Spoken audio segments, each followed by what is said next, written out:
Welcome again to PUK Experience. Today, going into the world of corporate ladder, we want to talk about what's happening in the corporate world, office politics. Especially, this podcast is for Gen Z, but you can stick around if you want to learn one or two things about the corporate world. But my target today is Gen Z. I want to show them some things that are very, very important in the corporate world. And if they are interested in crumbling the corporate ladder, and that's why I brought the best guy for that job, which is the Gen Z HR. He's the guy running the interviews. He's the guy running the recruitment. He's the guy running the promotions. He's the guy running all of the appraisals. So we're going to be having a chat with Felix today. Felix, how you doing? I'm fine, thank you. Thank you so much for inviting me, and thank you for having me and organizing this. Yeah, thank you. Yeah, So, sure. Felix, I'm going to be going straight into it, right? Let's ride. Let's ride. Are Gen Zs are they too fragile? That's fragile. I always I get questions like this almost every time I have conversations around Gen Zs, right? Almost every time, right? I I get questions like this, and to be fair, the answer is just simple. It's a no. We are not too fragile. Okay? We are not very different from the older generation. We just have better understanding of how things are meant to work, right? We just have better understanding of how things are meant to flow. We have better understanding of the flow of things, and a better understanding also of how things could be done, right? So people typically feel that, oh, because we bring in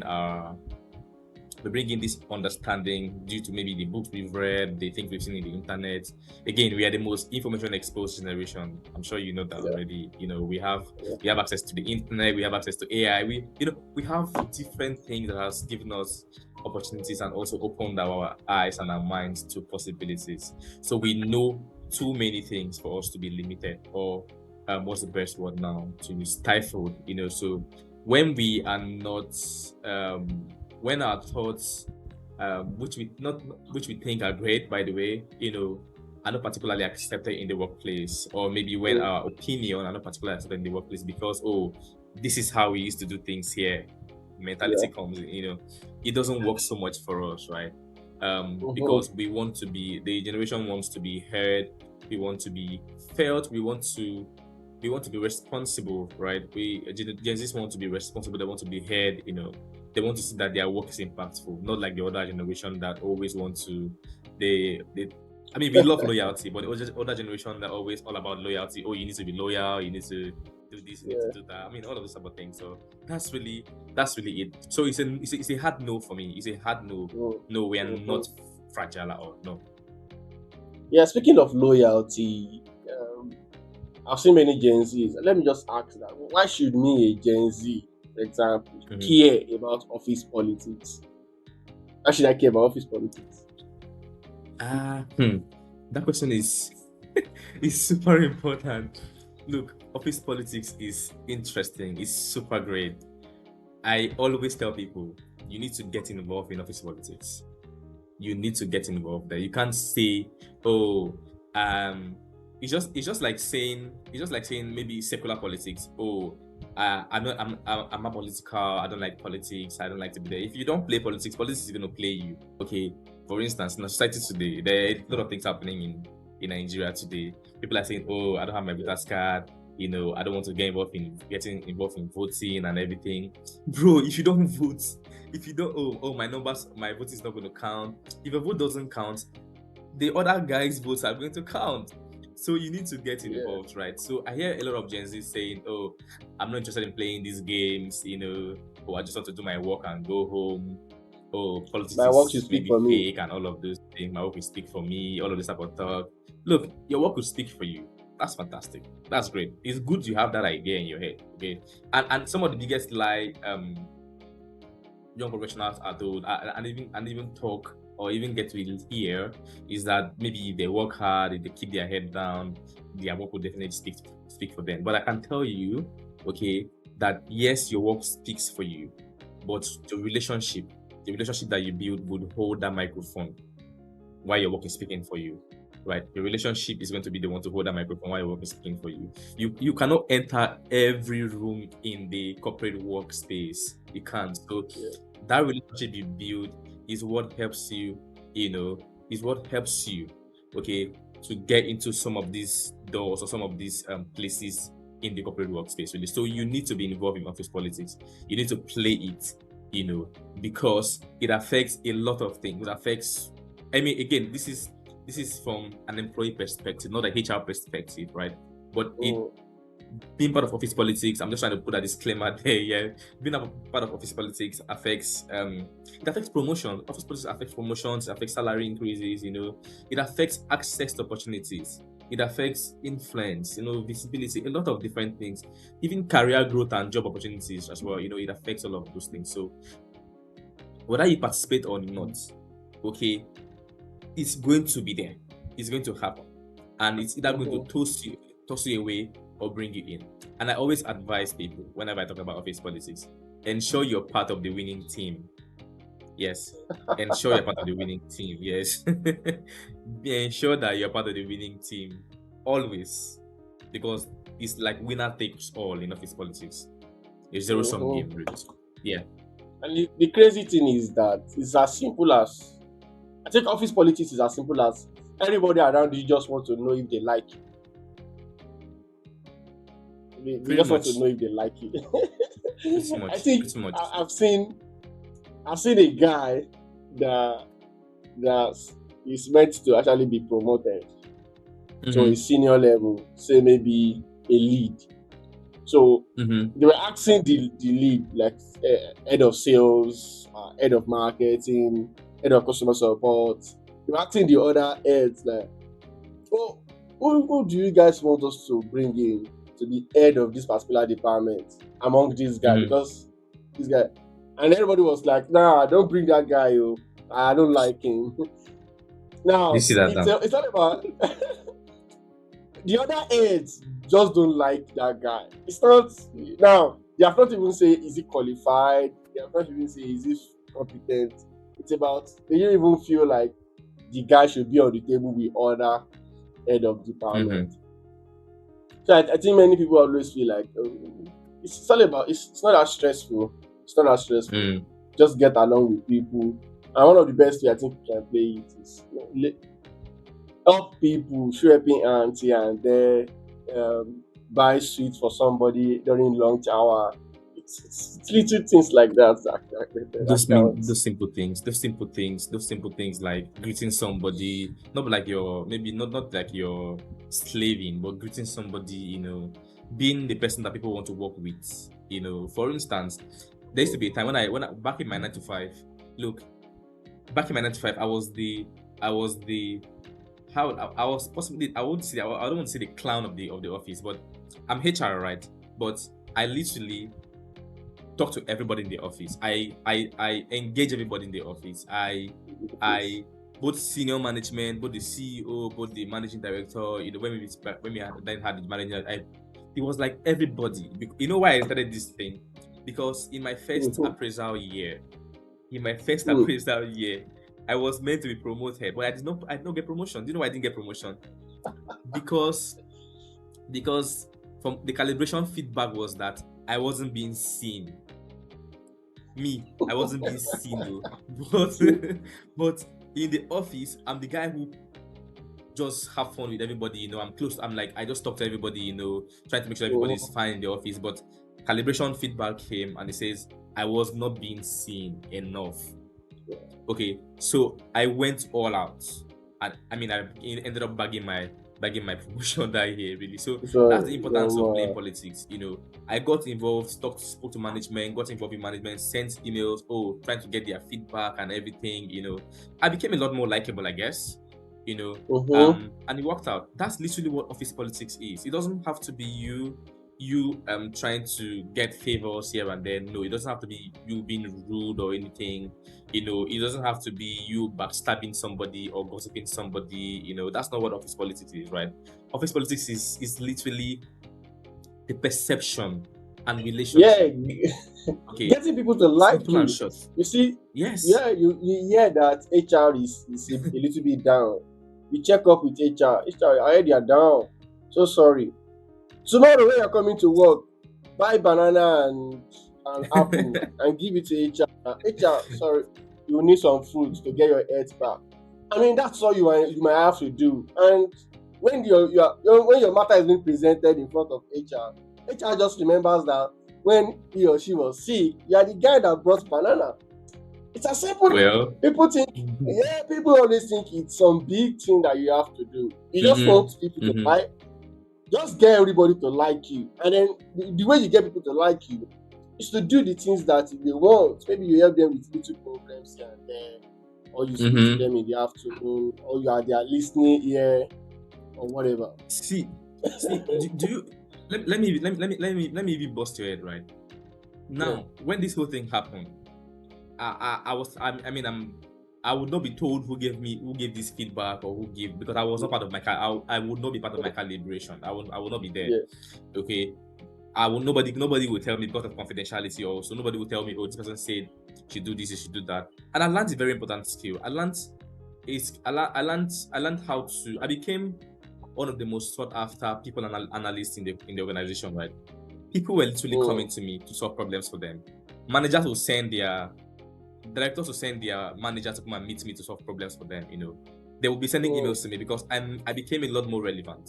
I became a lot more relevant. I think at the time we were onboarding a new product, we were onboarding a new HRIS, and I was the one in charge of that project. So I was constantly being reached out to. Managers will reach out to me to explain something to them, to get on the call and everything. So I created something for myself, and I became more relevant in that. And that was it. It was locked in. It wasn't it wasn't That's it wasn't me going to kiss anybody's ass. It wasn't me even having to buy mm-mm. anybody something. It wasn't even me. It wasn't Yeah. about me. Maybe it wasn't even about me trying to be slave to anybody. Really, it wasn't even about me backstabbing anybody. It was about me having Mm. value and the perception people had about me as Mm. well. And I eventually was voted. I think the award is here. Empathy. I think empathy. What now? Yes, I had the Mhm. most empathy in the organization. End of the year, I had won Yeah. about three Good. awards. Empathy. I even had to win Employee of the Year also. It's like many things. Because I became Mm. likable. You see, from 1 year, you see how that went. It went Yeah. from 1 year. Yeah. I was told, okay, you're not being seen. Another year, I was bagging awards in the office. That's literally it. Mm-hmm. Simple and short. Yeah. People like that. Let's talk about recruitment. Mm-hmm. If let's say I'm qualified for a role now, I'm qualified for a role. What Mm-hmm. are the two things I will do during the recruitment that will not make me bag that job? This is you coming applying for a job fresh, as a candidate. Yeah, Yes. I think for me, you're qualified. Did you say you're a qualified candidate or you moved from that part? Run me that question No, again. I'm a qualified candidate. I'm a qualified Mm-hmm. candidate. Mm-hmm. Yeah. What are the two mistakes that I can do during the recruitment phase that will make me not to get the job? Well, to be fair, one of them would be, off the top of my head, would be missing interviews, start communicating. That's one. This is like Mm, very personal to me. Very personal to me. mm, Now you are a candidate. I even maybe I'm talking about this because I experienced it this morning. mm, Maybe I'm talking about this because I've just experienced it here. So candidates, people apply for roles. They apply for roles. They're happy. Oh, you send an email to them. What I do all the time is I send you an email after applying for the role. I send you an email. Oh, thank you so much for applying for this role. Would like to speak with you, and I give you options. I give you a link to go pick options. We have this time, this time, this time, and this time here. Which works for you? If no one works for you, you please recommend a time that works better for you for your schedule, right? And then the candidate goes ahead and picks a time for the interview. I wake up by 8 o'clock. Okay, sit on my laptop, and on my screen, nobody's there. I sit there for like 15 minutes. I try to give my candidates about 10 minutes grace, by the way. I Mm. stayed there for like 10 minutes. You don't show up. You don't communicate. You know, um, that for me is a red flag. Because again, I'm not just hiring you for your technical abilities. I'm hiring you for your Mm. behavioral skills as well, right? That's why I'm hiring you for your behavioral skills as well. There's somebody we didn't hire. She had the first class. Yeah, she didn't have the first class. It was a finance man. No, was it financial accountant role? Yes, you know, Mm. um, she was great, first class lady. You know, she came for the interview. She was she she came for the interview. Oh my god. She came for the interview and this is how the lady was on her bed. Can you see how I am? She was sitting on her bed. And guess who I was on? If I was alone in that interview, if I was alone in that interview, I probably would have granted it, right? But my CFO Yeah. was in that interview. The CFO was in that interview. And she sat like this. Her wardrobe was behind her, and we could see the wardrobe was open, we could see the clothes in the wardrobe and every of those things. Now that's representation, right? You have already sent signals to us that, oh, well, I'm not going to represent you guys properly, because to be fair, if that's how you're meeting people for the first time, there's no way I'm going to want to hire you. Because I Mm. work in a big firm where we have funders or donors, and donors will know I wouldn't want my Mm. donors to come and see you looking this way. So that's representation as well. So communication, time management, representation, and then there are some people that do this thing. I'm sorry, I think I have gone more than two. There's some people that do this thing No, where go ahead. they come for interviews. They come for interviews. This is my thing. So I'm trying to just speak as much as Yeah. possible. Okay. People come for people apply for roles, right? I think I've talked about this also a lot on social media and on my Twitter too. People apply for interviews. They apply for roles. You send them interview invitation. They pick their time and then they come for the interview. And then these people don't. You ask them a question about, oh, what is your understanding of the job description of the job you applied for, or what is your understanding of what we do as a business? You're asking them about the job they applied for. That's one. And number two, you're Mm. asking them about the organization that they are interviewing Applying for. to take it. Mhm. And then people tell you comfortably and conveniently that, oh, I didn't know about the organization. I just saw the interview invitation in my email and I came for the interview. I have met people like that. And this is not even capping. I have met people like that. See, this is trauma right now for me. I have met Is it? people like that, right? People who they come for it. They tell you, oh, I applied for too many roles. So when I saw this, I just came in for the interview, you know. And then you want to now. Oh, they say that, oh, I don't know the company I applied to. And then you now as a recruiter, you have a heart now. For me, I don't take things too serious and too personally, right? I try to give people Mm. opportunities and chances, really. Then I say, oh, okay, no problem. I mean, that's also already like a red flag for me, right? Because you're supposed to do your research before going for an interview. You're supposed to research for the company. You're supposed to read the JD, and then you're not ask them, okay, what do you understand as the JD for the role you applied for? They tell you they don't know. That is it for me. I'm done with that. I'm done from there. I'm literally because because A because what I little do. Google search will help now. Do you understand? Because what I do is my interviews. I always put my JDs in the calendar invitation. I always put the JDs there. So that no, I mean that this experience taught me so much. So I started putting my JDs in the Calendar interview invitation, and invitation. nobody will come and tell me that, So oh, they did you not will see it. see it Do there you get? too. Do you see that you see it there? So it's like PTSD. So also when I'm sending interview invitations also, I I ensure that, because again I don't work for one client. I work with different clients, right? I ensure that I add the client's name there and the link to their website so that you go and see it. So they don't come and tell me in my interview room that you did not see it, because me, I will not be looking at you twice. No, you see, because again, you're not the only candidates. You're not the only candidate in the room. You're not the only one in the pipeline. There are many more people waiting to be interviewed. So you can't come and want me to be um babying you all around. But those are the things Mm. that most candidates do that throw recruiters off, really. Most of them. Sorry, I took so With much this time. I now, actually. with this now, Mm-hmm. with this now, will you say we have a talent problem in Nigeria? Tough question. Actually, this is a tough question. Not necessarily a tough question. Do we have a talent problem in Nigeria? Yes, we do. We absolutely do. Okay, we absolutely do. I wrote about this in my article one. I published this, I think, when the whole saga was ongoing. We absolutely Mm, do. Do we also have? Do we also have crazy good talents in Nigeria? 100%. Okay, 100%. Look, our educational system is messed up. We cannot dispute that anymore. mm, Okay, and people cannot possibly push the blame to HR. Not anymore. There is no way mm. people can do that anymore. It doesn't make sense that you're believing every other thing, to HR. It doesn't make any sense, right? Because at the end of the day, we are the last people in the value chain. We're the last guys in the value chain.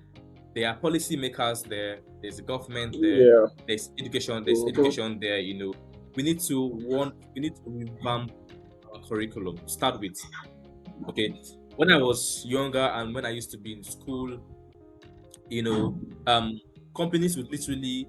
I used to hear of companies coming to a what's the word now? Coming to schools, to do career day, career fairs and stuff like that. I don't know if those kind of things still happen.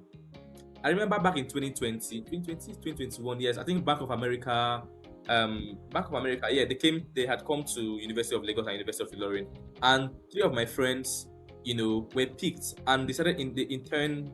We were still in school then, but they had gone for internship in London, working with Goldman Sachs, working with Bank of America, and many of them did that from universities. Organizations did that, schools did that, schools organized those. I invited these guys, right? They invited them. But how many schools do you see doing this today? How many schools do you see doing this today? We don't see those people, right? Yeah. What I'm even trying to hit at right now is that, look, you cannot just go to school. You cannot just come and tell us, study this, study that, study this, study that, without showing us what it really is. Okay, I studied politics, or I studied political science in the university. I'm HR Mm-hmm. today. How did I get into HR? Because I found out something outside of school. The guys who are Yeah. studying HR in school today, they don't have any experience. And if you come out to look for any job, every job is asking you for an experience. Whether you're an intern or Mm. whatever, they are asking you for an experience. A little bit of an experience. Yes. Except maybe they are happy to train you. Look, there are companies, a lot of companies do not even have the time to be training you.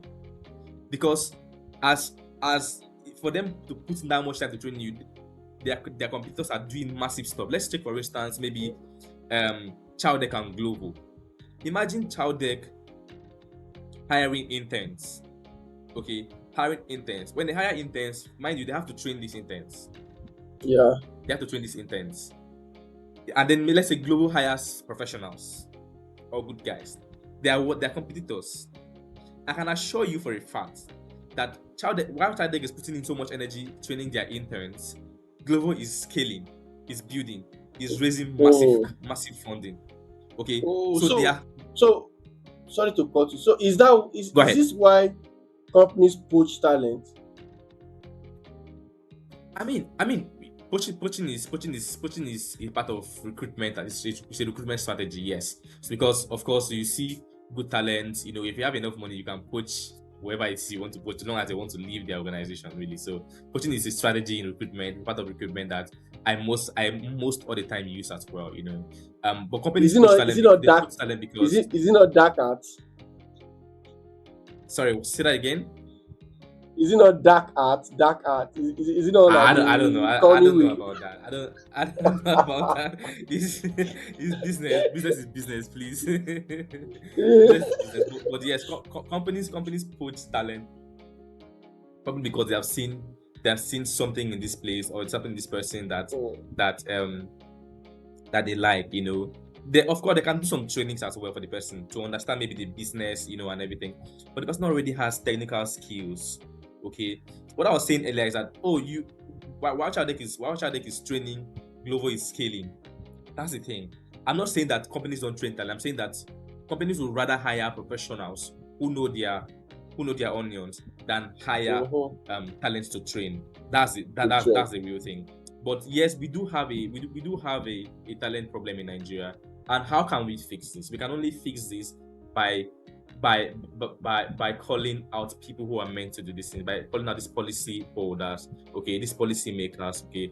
Our governments, our institutions are terrible. You and I will agree to that. Okay, our curriculum Mm-hmm. is Mm-hmm. outdated.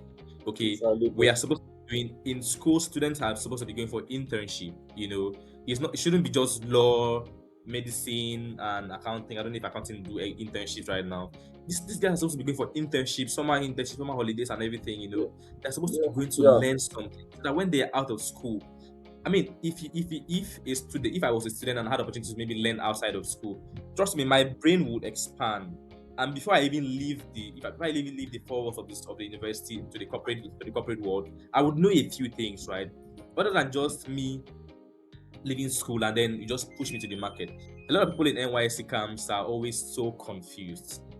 They're always so confused. Mm. I don't know if you school in Nigeria, but if you do school in Nigeria, you see that it's only in final year and also during NYC kind of people are thinking about their lives. They're always thinking about their okay, what do I do now? What do I What do? do I do? Why is it then? Why is it then that you have to think about what you have to do? That is how Mm. bad our education system is. It's supposed to prepare you for what you're going for, not just teach you practical stuff, but teach you intentional, intentional practical things that you can possibly learn and survive, in the corporate world. That's really it. We have a Mm. talent problem in Nigeria. We still have talent. We also need people to we also need the feeders to do better. The feeders are trying, by the Yeah. way. The feeders are trying, and Dela has Yeah. done their work. Semicolon have done their work as well. We Mm-hmm. have many of them doing that thing right now. But we need look the receivers or the demand is not, of course, it's not as high as it used to be. There's no the economy is not so great, money is not flowing as much as it should and everything, and even talents are not even possibly paid as much as they are worth. That's because of the economy. Okay, but Mm-hmm. there's talents for everybody. There are talents. There are great talents in Nigeria. I've met incredible talents from Nigeria, and I've hired incredible talent also in Nigeria as well.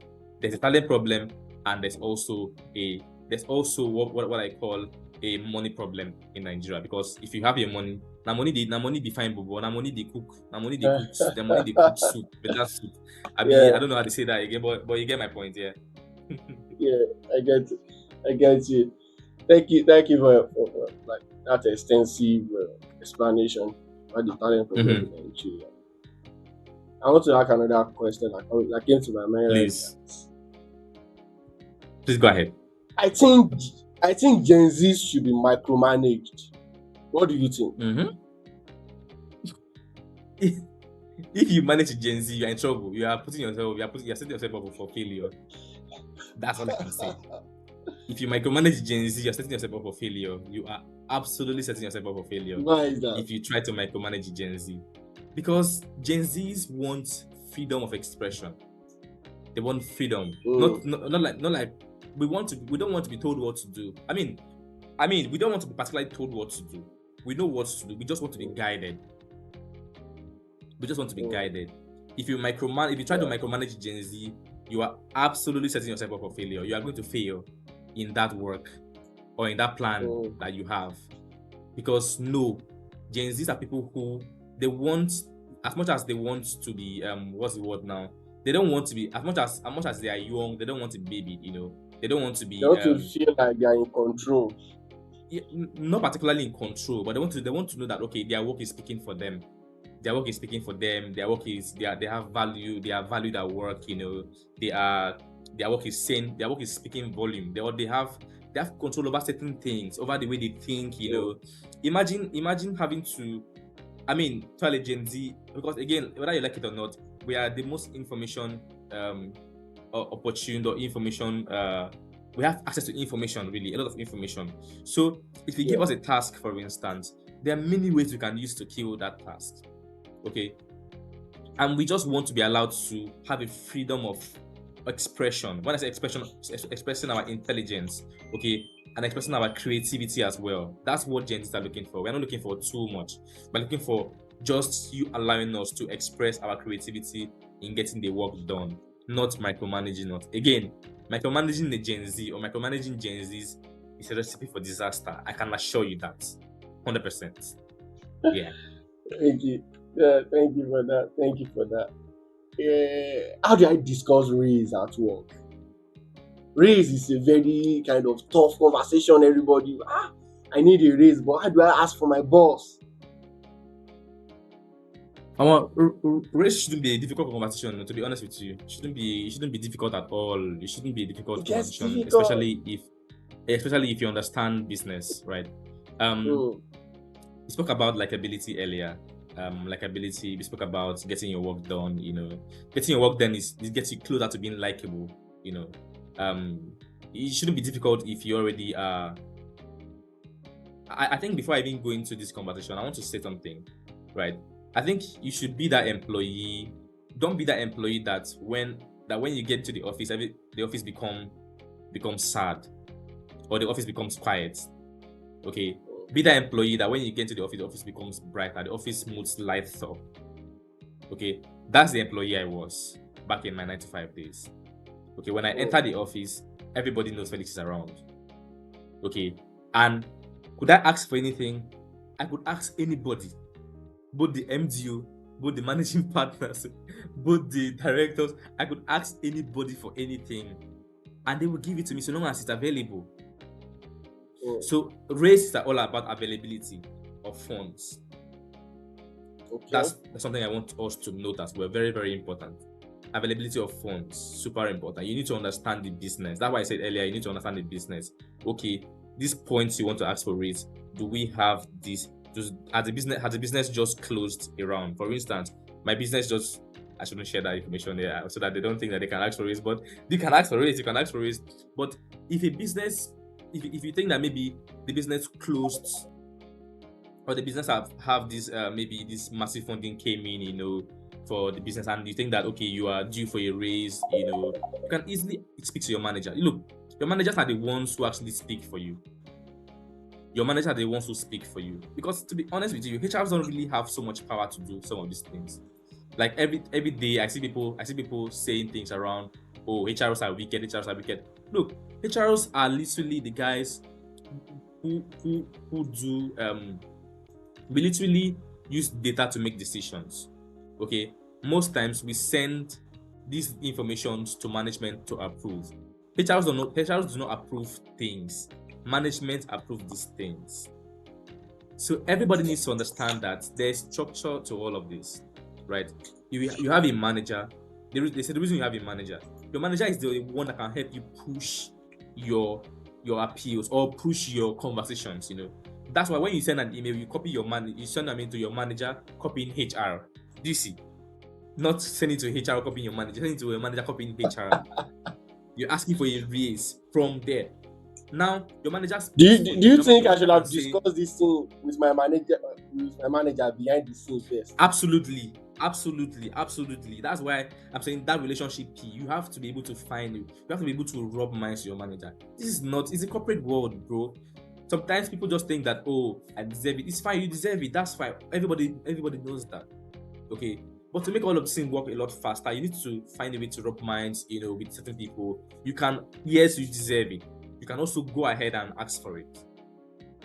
Easiest way to get all of these things done is communication, rapport, personal rapport. Okay, but again, What you need are to the understand what that. are the things what are the things I should have been doing before I asked for that raise? Oh, of course, you must have achieved your goals. You must have achieved your goals. You must have met your goals. You must be maybe an exceeded expectation person. You cannot be meeting expectation, or what's that word again now? You cannot be meeting expectation or below expectation and be asking for a raise. You cannot. For instance, this month, June, is appraisal month, H1 appraisal or H1 performance review month. Okay, you cannot be asking for a raise when you are below expectation. It doesn't make sense. Like, it literally makes no sense that you're asking for a raise when you are below expectation. Okay, what did you do that you deserve a raise? Okay, you have been in the company for 100 years, so you deserve a raise, but when you're not achieving goals. Now, if you didn't achieve your goals, how are we supposed to make money for the company to pay you or to give you this raise? How are we supposed to make money? So you should be able to achieve your goals. You should be at least exceeding expectation or meeting expectation, at least be there. that performance rating, exceeding expectation is super important. So if you're there, you can literally ask when you go for calibration. You don't even have to ask for raise. There could possibly be the one that say, "Oh, this person is fantastic. Or this person should get a raise. This person deserves a raise." I've been in calibration. This lady she just finished NYSC and she did exceedingly well. She said she's an NYC intern, an NYC intern. She did exceedingly well. She didn't have to ask for a raise. Her manager recommended it in a performance recommendation that we should give her a raise, that she should be given a raise. Okay. And guess what? Everybody in the business said, "Oh yes, sure." We even thought she was a manager right now. Why she's not a manager? They were asking why she wasn't a manager. We're asking why she wasn't a manager. Do you know what got that? Because she's good. She's done her work. She's an intern, but she's doing manager level work, and people have seen her work and they like her, and they have also recommended her because it didn't take so much time for that to be implemented. It's as simple as that, really. Simple as that. Perform. Do your performance thing. Make sure you get your work done. You're meeting your KPI and exceed expectations. Don't be below performance and be asking for raise. I mean, I don't know if anybody's going to answer you with that, really. But most importantly, you need to understand business. Understand that there is time for everything. You can't just join a business and in 3 months you're asking for a raise when you haven't even you're not even past probation. You're asking for a raise, and then when we don't give you say, "Oh, the business is wicked." Look, we are trying to manage our resources as well as a business too. Yeah. Okay, so you need to be realistic, when asking for these things. Really, that's just my thought. Thank you. Thank you for that. Exceed expectation. Present your work very well. Liaise with your manager. And then, of course, give it time. Maybe when you are 1 year in, go for it. Okay. Another question I want to ask you is this: how do I spot company culture from afar? Before I even get in, I want to know if the company is good or bad. How can I spot company culture even when I'm not inside? Omo. Oof.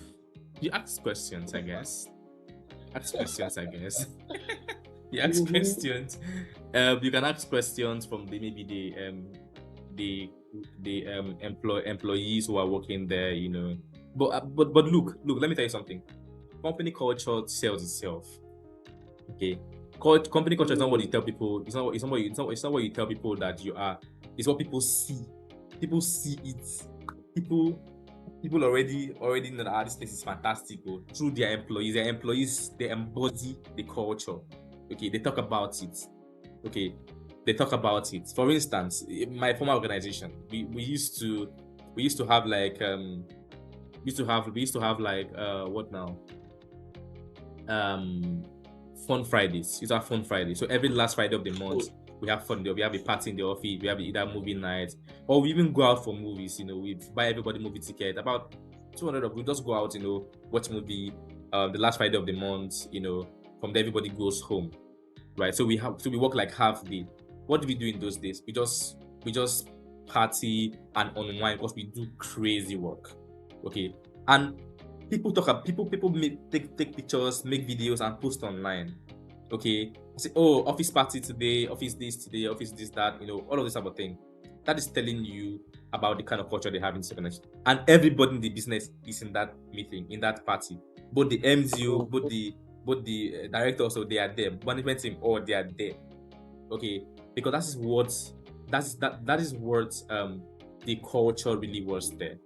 Okay, now the employees are embodying this culture. People are seeing this culture from outside. So you don't even need anybody to tell you, okay, these people are great, or these people are fantastic. Or you have already seen that. Okay, I'm not saying partying is what making it fantastic. No, I'm saying the way the body language of employees can tell you that. The body language of the employees can tell you that. Do you see that? It's as simple as that. If you look out career-wise, for instance, there's a reason why if they put out roles today, they have over thousands of applications. I'm sure you must have seen that saga some months ago when they put out one role and they got 1,200 applications and stuff. I'm sure you must have seen that. There's a reason for that. People are watching them, people are seeing them. The employees are talking about what they are doing. Okay, that is it. So you will see it from afar. You can either see it on social media, if you ask questions, you definitely see it. But most importantly, employees embody these things and you see it in their body language. Yes. So that's it. Do you think Gen Zs will be better managers than millennials? Hmm, I don't know. I don't know about this. I don't like to. I don't like to edge Gen Zs and millennials. Really, I don't like to edge them like that. No, no, no. I want to put you on, I think I want to put you on the spot and say, if you support your people and say, yeah, we better nah. managers. To be fair, to be fair, I think that collab is what's keeping the workplace fantastic. Right, that collaboration is what's Yeah. keeping the workplace fantastic. Um, yes, we want to, as much as possible, learn from from our managers. We want to learn from people who have been there. We want to learn from um the ropes. We can't possibly say, oh, we have to the millennials should go extinct. No, they are fantastic guys. Regardless of the fact that they do some crazy stuff in the office and they do all of those loyalty things. That it feels like kissing Mhm. asses. Yeah, that was a subtle sub, by the way. Um, they still are fantastic guys there. They still are very great managers there. Yes, will the collaboration with Gen Z's make a great relationship? Absolutely. Do we make will we make better manager? I think when we learn, of course, to be better, you have to learn. You have to learn, Yeah, right, from yeah, people who have yeah. been there. When we learn from perhaps our maybe the older generation, of course, Yeah. and add it to some of the skills that we have. Gen Zs are very emotionally intelligent. They are very emotionally Mm. intelligent. Yes, that's for sure. When we learn all of these technical skills from them and add with the whole soft skills that we also have embedded in us, and those of us are learning, we can become better managers. But we just need to learn. We are still learning from them. You know, you know. And of course, being a manager is quite a lot. Being a manager is quite a lot. Being a manager is not, oh, you're a manager. No, being a manager is a tough task. It's a tough work. And shout out to all the millennials managing Gen Zs out there. Shout out to all of you doing incredible work. Shout out to all the good managers, yes, managing Gen Zs and managing talents, out there. Managing people is not easy, I can assure you. I know that, and this is me giving you a shout out. So yeah. What are the top three paying roles out there recently of Hmm. recent? What are the Let me roles, top let three me roles you've hired H for? HR, come on, HR, come and work in HR. Come and work in HR, guys. Come, come. Yeah, but HR pays okay. HR pays Mm. properly, yes. But HR is not one of the top three paying jobs in the world. Um, I think, I think, when tech roles are paying incredibly well, they're paying incredibly great. Tech roles are paying fantastic right now. Um, when we talk about, I think DevOps engineering is going crazy. That's a role you don't hear so much about.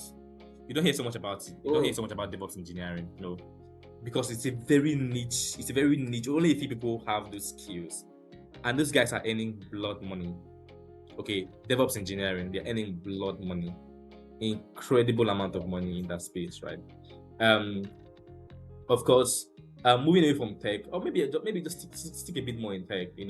There's of course the cybersecurity as well, right?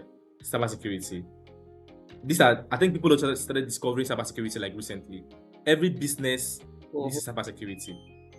Every business needs Yeah. cybersecurity, and cybersecurity, and they are paying incredible as well. They're paying incredible as well, right?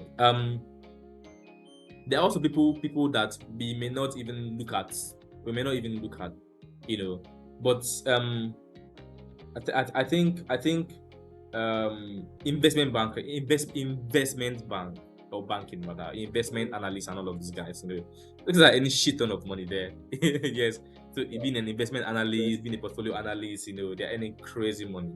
And I think maybe just Yeah. to top it up, I think content creation. You already know that. Content creation Yeah. it's like it's minting crazy money right now. So yeah, those guys are making incredible. I mean, there are loads and loads of others, but I just thought I should mention Yeah. this few. Yeah. Okay. Okay. I am a 17-year-old right now, Mm-hmm. and We are not though, but I'm okay. about to I'm about to go to school. I'm about to write jam. Yeah. Which course will you ask me to go and study? Hmm. Hmm. I'm putting you on the spot Yes, you are. You're because putting you're us going to to throw at the ball today. Hmm.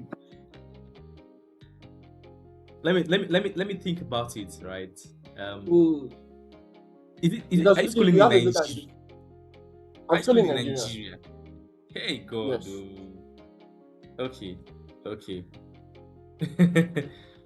Yikes. So I think computer engineering. Yeah. I'll say Still computer going to be engineering. computer engineering. Yeah. In no, hold on, not in a typical Nigerian university. Yeah. Oh, Not in the university where you are taught computer engineering with you are teaching you on the board, or you are using you are using pen and paper to write the examination. No. In a school that has facilities, okay, that they have practical, that they practicalize things that they teach you. Okay. But if we are going to a typical university where they use pen and paper to write those things, I would never recommend anybody to study computer engineering in Nigeria. Okay. I would rather have you study marketing. Yes, study marketing. oh, Why marketing? Marketing it's never going to go extinct. It's never going to go extinct. You know, it's never going to go extinct. There are people are always going to need marketers. So if you study it in school, and you have all of this knowledge, you practicalize it and everything. Marketing is one of the courses that you can not easily learn, but you oh, can get a grasp of, quite yeah. easily, right? So I would say maybe study marketing, or computer Yeah. engineering in a high place with it. But what do I know? What do I know? Mm, mm. All right. The last question before we go to trivia. All right, cool. I'm a 26-year-old and I just landed my first role. My pay currently is 300,000 naira. What do I do? What will you advise me to do to get my pay to 1 million in the next 2 years?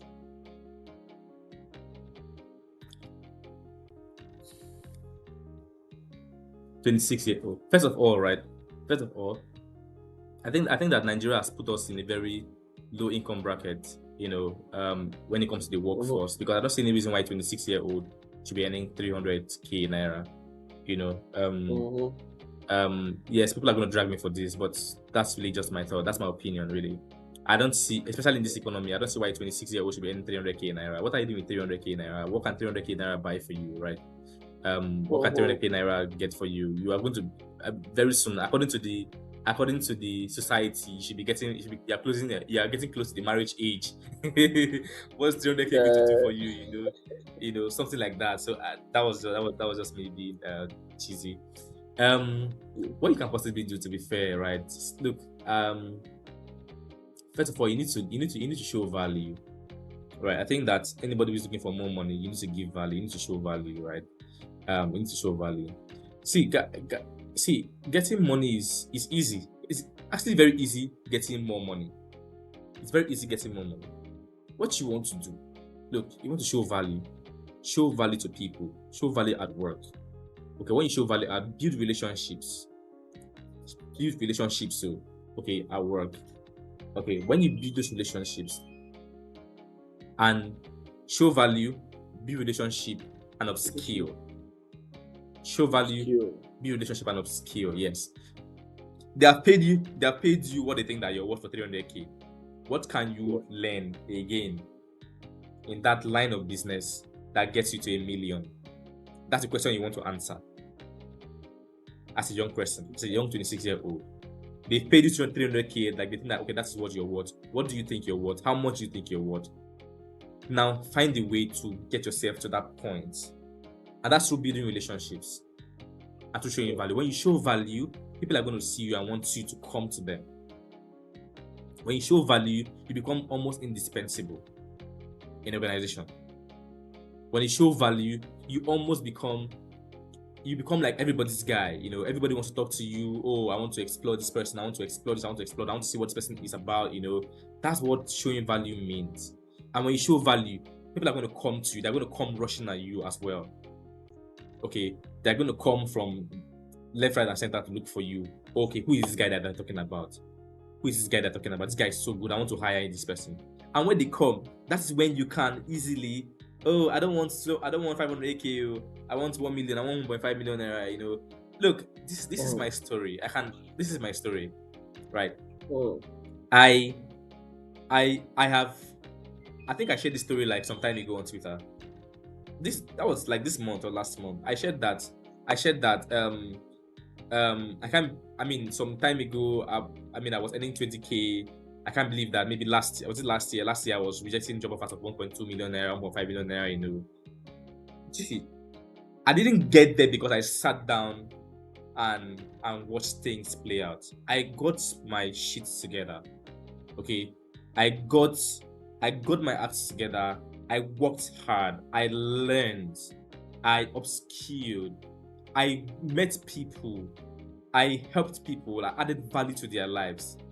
Okay, I became more valuable myself. That is what led me to that point. So you show value. Okay, I showed value up to the point that I didn't have to even. I don't think I've ever applied for roles. By the way, I didn't even have to apply for roles. People were calling me, "Oh, Felix, we have this role here. Yeah. We have this head of recruitment role here. Don't come on." I would have gone for those roles, but I had a bigger plan for myself. I wanted to build my business. GenZ HR. That's why I also talent factor. That's why I didn't go for those roles. I thought also I needed. I'm worth more than 1.2 million naira. As at last year. Was it last year April or so? Last year April really. So that's it. I was earning way below that. So yeah. True. Thank you very much, Felix. It's been awesome having a chat with you. Thank the you. trivia I'm going to do with you is this. I'm going to mention a job and then you tell me the average salary. So, for example, product marketing, you tell me that. Just tell me the average straight up. That's the trivia. This man, you just want to set me up today. God, I beg. No. So I'll just mention it. Just tell me average and that's all. Yeah. So sorry, hold on. Let me be sure that we are getting this right. We need to add context to this.